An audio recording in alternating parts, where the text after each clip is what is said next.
das Emanuel Gat und mein Name ist für alle, die mich noch nicht kennengelernt haben, vorhin bei der Einführung Anna Wagner. Ich bin Dramaturgin am Mousonturm. Ich würde gerne ins Englische wechseln, weil Emanuel nur Französisch und Englisch und Hebräisch spricht. So I want to switch into English as you don't speak German yet. Ich hoffe, das ist für Sie in Ordnung. Wenn Sie nachher Fragen haben, können Sie die natürlich auch in Deutsch stellen oder wenn Sie Verständnisprobleme haben, melden Sie sich, dann übersetze ich gerne. So if anybody has some questions, I offer to translate them also. Or I can also answer them. Yeah, it's a big pleasure for me, it happens quite seldom that I can talk with the same artist 2 nights in a row, but about 2 very different pieces, but also like who touch a similar core for me. That's very beautiful.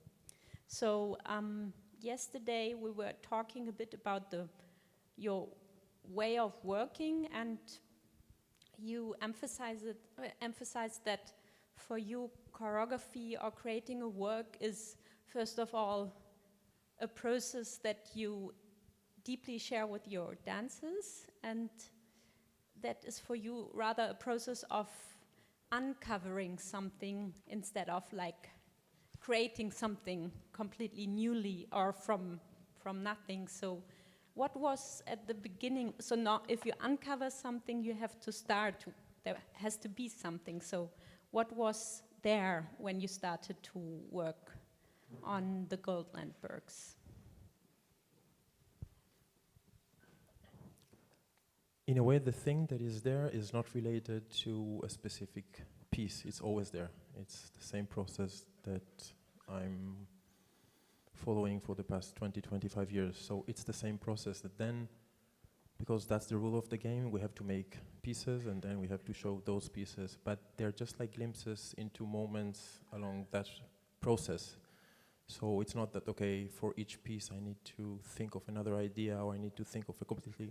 Each piece become different because it's somewhere different along that process, but it's that same process that is happening all the time.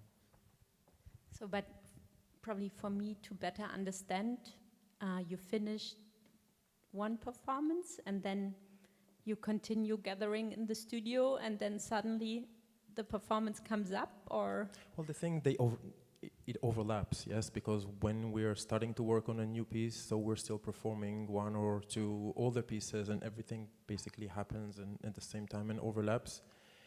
And because, because it's the same group of dancers most of the time, so we share that process. So we don't start from zero.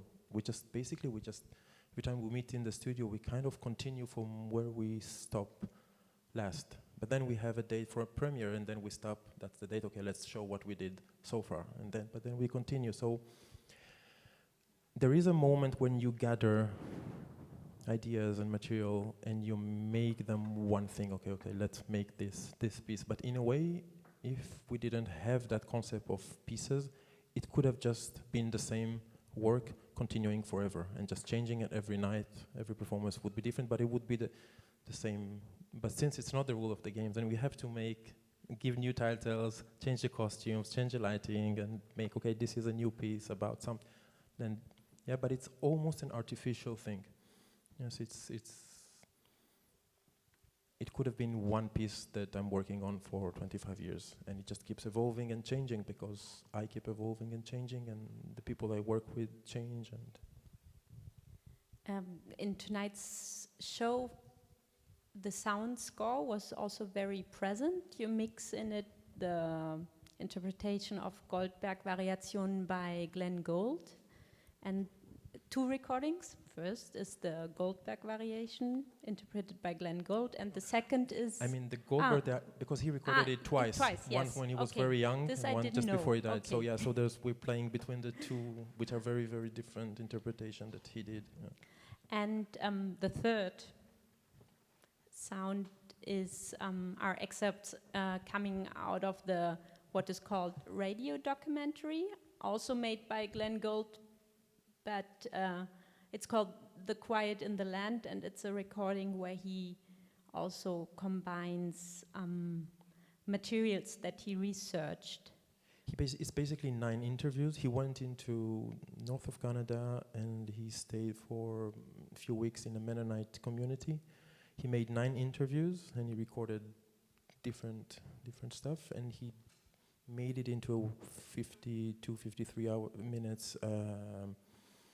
Basically, it's a musical piece. He made it for the Canadian radio, and he called it a musical documentary. But it's a musical piece. It's so well structured. So we don't use the whole thing. We edit. We pass between this and the Bach music. So as these 2 or 3 sound layers are very present for me, and you said your work is a continuous process. When did they come in the process, or how did you get in contact to them? Are there recordings you know since a long time? Yeah, but I didn't. When we started working on this piece, they were not there. I didn't think, okay, I'm going to use this. The first thing that I introduced was the radio documentary, and we basically made a piece just with that. We used the whole thing, the 53 minutes, and we played the whole thing, and that was the first version we had. And then it was almost like it wasn't. I completely didn't intend to use the Goldberg-Variations, but at one point I noticed it was exactly the same time. It was 53 minutes, and then at one point I just wanted to change something for the dancers in the rehearsals, and I said, you know what, let's do the same. Let's do the run-through, but instead of what we work with, is just put this. And we did a full run-through with the Goldberg-Variations, and it was super interesting. And then we had a version of basically doing both, and we had like almost a 2-hour piece of doing twice with, obviously, because the piece changed. There was the version that we did first with the radio documentary. When we started working with the variations, it really changed, and then we had those 2 versions back to back. But it was just too long and unpractical, and then we said, okay, let's just like crush them into each other, and then that became this. Yeah, for me, it's very inspiring to rethink also the relation of what you see and what you hear. We talked about it yesterday, and how the audible somehow shapes also what I see, so that I really felt different textures and energies in the movements when I heard the Goldberg-Variations, and also when I listened to the recording or the documentary by Glenn Gould, which is in itself quite diverse and dispersed. And there's a lot of moment that when basically there's nothing, neither sound like there's silence, and then when you see dance or when you see choreography, the way we perceive it change completely depending on what we hear at the same time. It's a fascinating thing to play with, because it's just like it really alters completely the way we understand what we see, and so we play a lot with that. And in which way are the dances influenced by the sound, or you work with scores and rules somehow in your choreographies? No, it's completely free. It's very open, and the one thing that they cannot do is ignore it. But beside that, it's very open. So that means they don't have counts, they don't have cues. They actually determine a lot of things every night differently. But since they know the scores very well, they have a lot of freedom to play with it. And so the only thing that I constantly demand is clarity. It's like, if you make a choice, make it clear. And you have to relate to what we hear, because we hear it also. But then, there are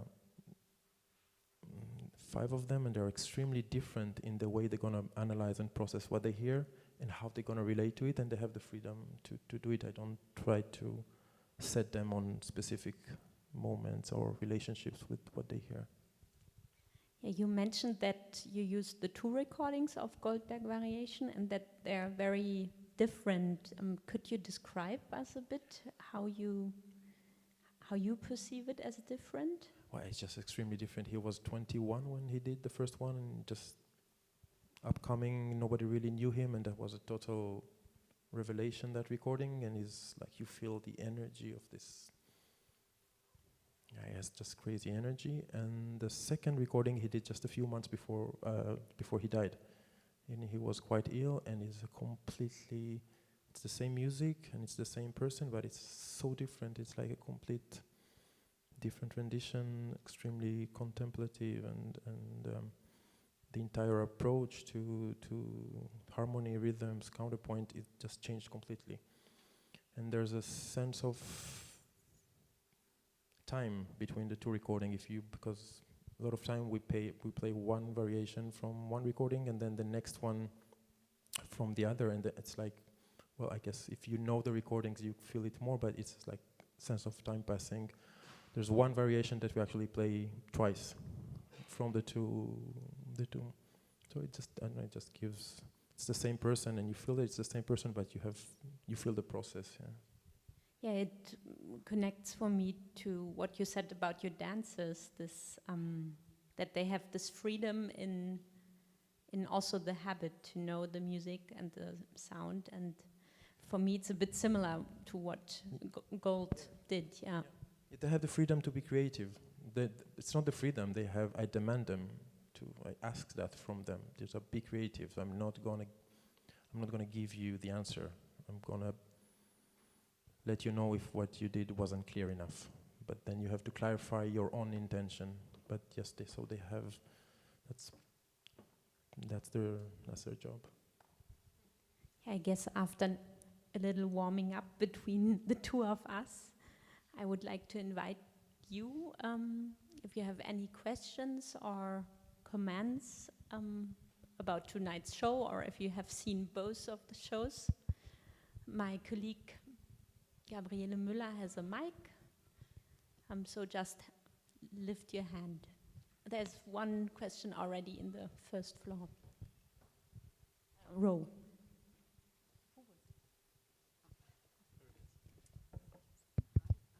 Allerdings auf Deutsch, Entschuldigung. Das Stück war ja jetzt sehr im Raum. Also die Bühne, die von beiden Seiten zu betrachten ist, das ist ja schon sehr speziell. Ist es jetzt speziell für diesen Raum auch so entwickelt worden, oder heißt es, wenn es in einem anderen Raum stattfindet, dass die Choreografie ganz anders aussieht? You speak German. Oh, you didn't tell me. Should I? It's the first time we do it in this configuration. We did other pieces with audience from both sides, or even four sides, but we never did this one. Yeah, well, that's an obvious lapsus, but we never did this one like this. So we wanted, this venue is so flexible, so we wanted to try it. This was all the question, or there was something? Yes. Yeah? Oh. Now where we're going? No, it's going to be frontal, normal theater. Yes.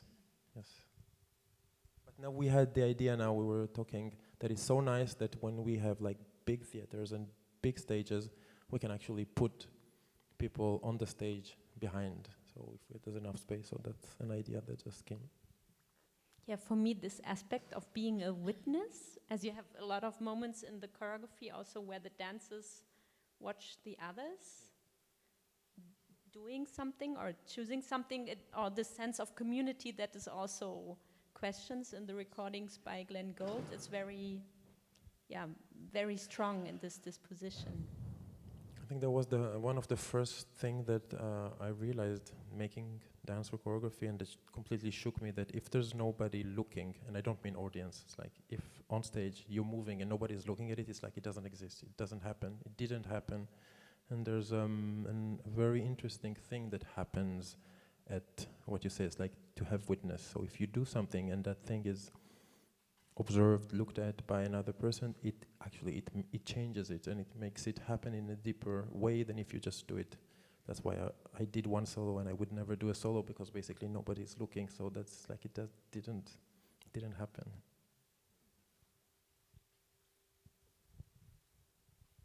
There are more questions? Thank you. Did I understand right? The only way you correct or you manipulate the dancers is that you tell them this was not clear? That's my favorite line, yes. Really? Yes. So I work, what? they give you suggestion and you say, okay, it was clear, that was nice, continue? I work with people that they are autonomous, creative artists. I am not interested in telling them what to do. I'm interested in being able to empower them or make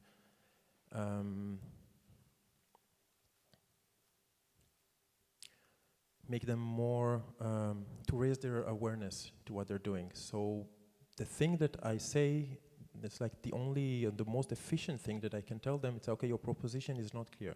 I didn't understand it, or it's just not coherent, or it's not clear. And I will not, even though most of the time I can tell them why, it's less interesting than letting them figure out why change, work on what they did, and basically come back. And most of the time they will surprise me because they will not come with the same answers that I would. But I'm there because it's harder from the inside and it's extremely easy from the outside. Say, no, this is not clear. Keep working or keep trying or give me another option. And so yes, this is the kind of dialogue I have, rather than, you know what, can you stand 1 meter to the left and raise your hand now? This is extremely, for me, a limiting way to work, because in a way I take all the responsibility from them to myself. And then I put them in a certain state that for me as a choreographer is not interesting. I want to basically keep handing responsibility to them, because that puts them in an extremely active and creative state, because they know they have the responsibility. I will not tell them what to do or how to do it. I will just tell them if, that wasn't really clear. So it's a shift of responsibility mainly. I guess you had also a question, yes?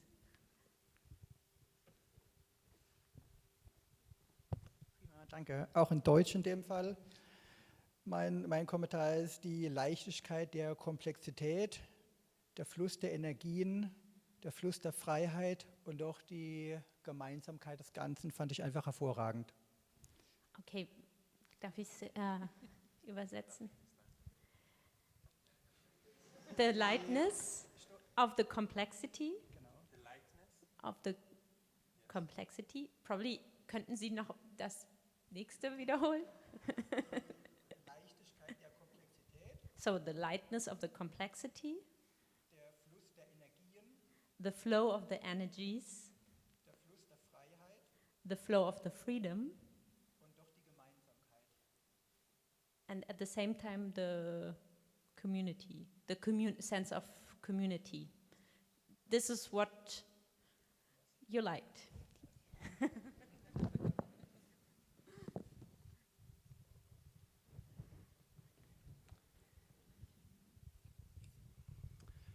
Nochmal zu der Frage des Beginnens des Tanzes. Wenn Sie sagen, dass Sie schauen und ob es klar ist oder ob die Intention rüberkommt, das ist ja sozusagen der zweite Schritt. Der erste Schritt ist ja, oder die zweite Frage, gibt es dort die Intention, sich zu bewegen? Woher kommt die? Wenn ich als Tänzer auf der Bühne stehe oder beim Rehearsal, ich kann die Musik hören und mich auf die Musik bewegen, oder ich habe eine Idee, ich habe vielleicht sogar einen Plot, eine Art Gedanke, Geschichte oder dergleichen. Da ist die Frage, geben Sie da gar nichts rein oder wenn ja, was? That's already something. So let's go back to the beginning of the dancing. So you said that you just give feedback to what the dancers are doing, but at the beginning there must be an intention of the dancer to move something, an idea. So do you also give this to them? So what makes your dancers dance somehow at Yes. the beginning? Definitely. The thing with feedback about clarity or not clarity is something that kind of comes in a later stage. Obviously, at the beginning, I have to trigger or initiate the process, and it's a task-based process. I give certain tasks, certain ideas about how to produce material, how to make it come together, and I let them explore it. And then also within the task, they have a lot of freedom to make suggestions. Say, okay, this doesn't work. Maybe we change this and this in the task, like some rules in the task, and we try it and we see what happens. So it's a process of trial and error. But yes, the beginning starts by me together with them, kind of igniting the process. And then it's an accumulation of layers of tasks, because you do something and you get some kind of result, and then you take that thing and you put it through another layer of tasks. Okay, what if we take all this thing and we do this and we change that? Let's see what happens. And then 3-4 different things happen, and say, okay, this is interesting. Like, let's take just this one and do something with it and see what happens. And then we come back to the first one and we put them together and we see what happens. So it's like this construction. The thing is that we are following the process rather than me leading it. It's not that I have an end point and say, okay, I want it to be like this, and then I push this entire process to get to there. I don't know where it is or what it is. And we kind of discover as we go along. And do you still remember the tasks where you had where you started with This the one? Yeah, I know it's a continuous process, but I know. I remember the first act when they worked alone at the beginning and they made their own material. It was a simple task of translating. I asked them to choose a thing, which is an object that they are extremely familiar with, intimately, that they have a clear image of it with all the details. But I asked them to make that on a scale which is extremely different than the studio we were working. So either very small or huge. So it can be, I don't know, piece of jewelry that you have for a long time and you really know it with all the details, or it can be your city and the map of your city and all the buildings and the squares and whatever. And basically to either shrink or expand that to the side of the studio and try to basically make a choreographic rendition of that, translation of that, transposition of that data into movement, and that was the starting point.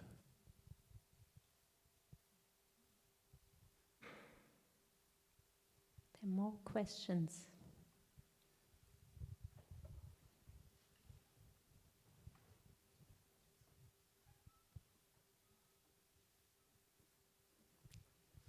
Yeah.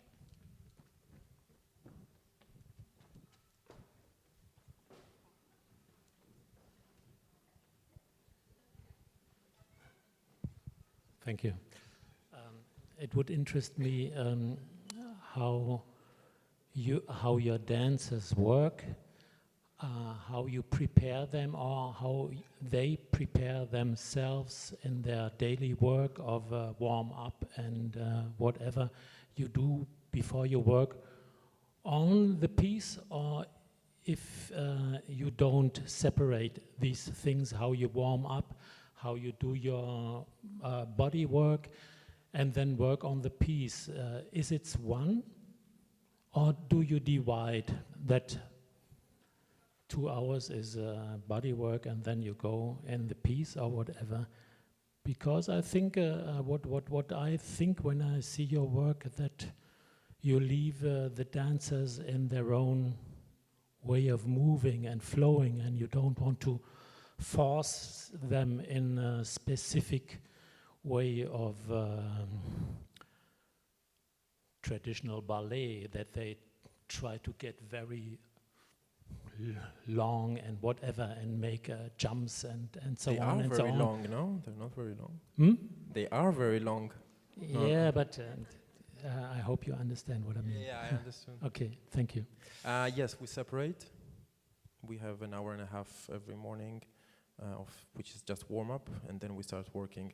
The thing is that here it's half the company. We have 11 dancers, and they all come from extremely different backgrounds. So in a way, it's almost technically impossible to find a certain class or movement technique that's gonna work for everyone. And as you said, I'm not trying to install a certain way of movement, also because I'm not making the material, so they don't have to move like me. They are making the material, so they're free to move each one like themselves. And so for a long time we did yoga, which is just a great way to strengthen the body and warm up and open up, and that doesn't matter really how you're gonna move later. It doesn't affect that. It's just a good workout. And a lot of the time they just take this time and they warm up individually. They know they're gonna have an hour and a half, and each one has his routine, and they do their thing, and yeah. Yeah, thank you.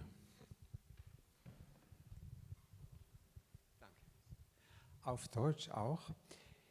Es war von der Bewegung sehr faszinierend. Ich hätte mir vorstellen können, es ging um das Thema Familie auch, dass man etwas Inhalt hätte hineinbringen können, zum Beispiel Szenen oder Geschichten, nur ganz kurz, sehr zärtliche Sachen, auch Aggression, Eifersucht vielleicht, Neid, irgendwelche solche Elemente haben mir gefehlt. Ich hätte mir vorstellen können, das hätte man etwas mehr herausarbeiten können.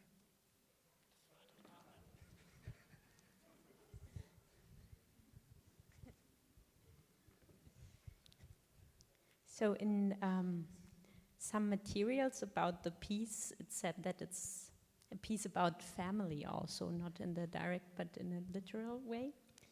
So the movements were very fascinating, but the theme of family could have got a bit more content somehow.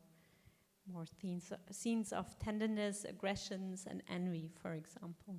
Well, it's not, as you said, it's not about family in the direct sense of father, mother, 2 kids, and a dog.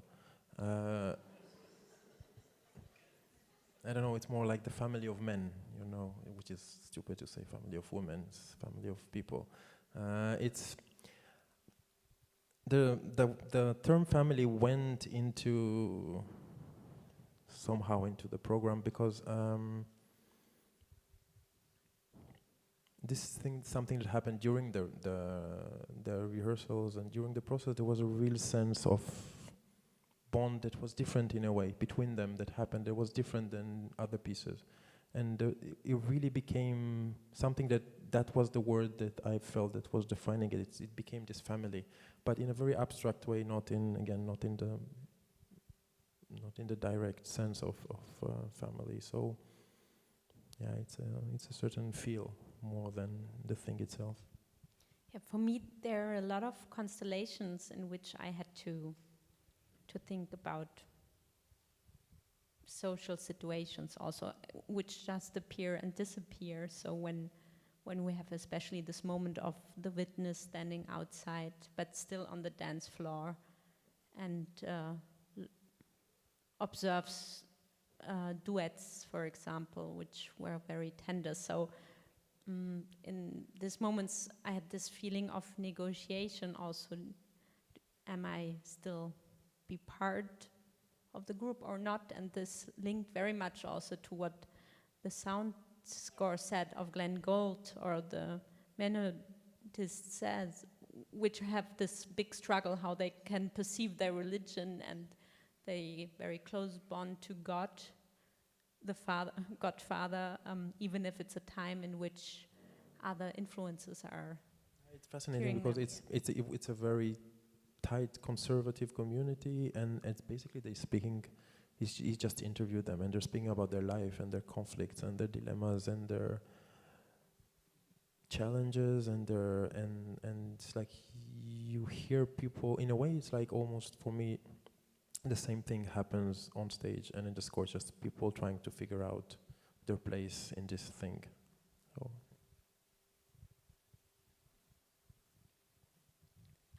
There's one question in the... you are We have you one have here. already somebody with a question? Okay. I was just going to ask, how was the sound developed? The different layers? This is that was, I think, the first question. Yeah, we had the first thing was the first layer that we introduced was this radio documentary, but it was the whole thing. And then we started working with the piano, with the 2 recordings, and then at the end, it's just we started mixing the 2 and working with it, and it's still happening. It's still going. Like in this performance, I've changed quite some things in the editing, balance between things, through things out, put some new things in. So it's a thing that is happening, keeps on happening all the time. So it's an ongoing process of. Who was it? Vierte Reihe. I only want to ask you, why do you not show it once more? Where? Here? Another evening or here? It is only once. Yes? I guess this question was rather to me or to us from Mousonturm. I don't know. Do you perform for free then? I would come again. Yeah, it's for us. It was a very great opportunity to present the 2 pieces to, and I guess also for you as a company. It's the first time we do that, like 2 different production day after day. We never did that, so it's so interesting. To see the variety, and but also like really to make you feel what Emanuel says about that it's an ongoing process. So Plage Romantique is the most recent work of you, and the Goldlandbergs is the production before. So we turned the order upside down, but nevertheless, for me, I don't know if you have seen both of the performances, but it's a great chance. But for sure, I would also enjoy to see it again. I have a question to the process, and I would like to know whether you use kind of technique to memorize when you're dancing. Both you and the dancers, like video or notes, or do you have somebody who's sitting there and taking notes? In a way, I make sure we don't. We don't make video, we don't notate. The thing with doing those things is that it fixates it. If you make a video or if you notate and say, okay, this is the choreography, now you're stuck with that in a way. And I always like I trust them to remember what they have to do, and sometimes they forget it, but then sometimes, let's say we didn't perform this piece for 2 months and we didn't rehearse it at all, and then we come and we have 1 day to remember it. And at the beginning they will say, okay, can we see the video? Can we see the video? I said, no, remember it. And they always, the parts that they forgot, they always came up with better parts, because they didn't remember what they did and they had to do something and it was always better. So I make sure never to show them the video, and so it keeps them. But I think it has to do with what we spoke about, leaving this process open and looking at choreography as something that is constantly evolving, and not trying to get to a certain point and then stay there, because then it's like you're trapped in this. Thank you.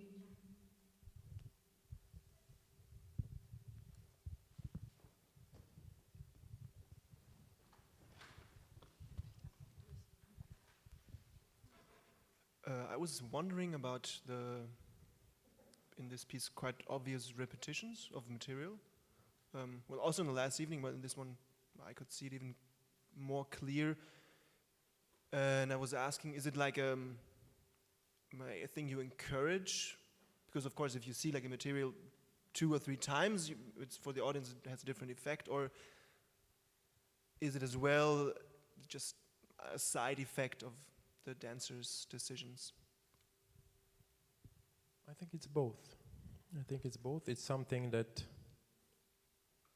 happens during the process, and then obviously I can say, yeah, it works, or no, it's too much, let's not do it again. But it's a thing that happens. But yeah, repetition is a natural instinct. It happens in all kind of domains. So it's true that we repeat material. It always happen in completely different configurations. So that means you will see the same material, but you will see it from a complete different angle with a complete different musicality, because it relates to a complete different moment in the soundtrack, and the lighting has changed by then. And I always find it interesting to, rather than explode the mind with more and more information, to be able to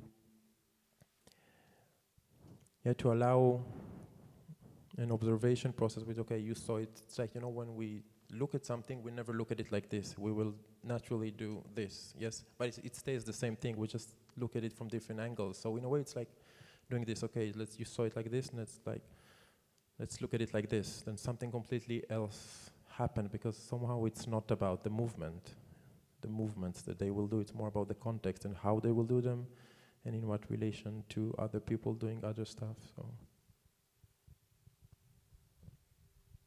So I guess we should find one last question, if there is still one, because time is passing by. There's.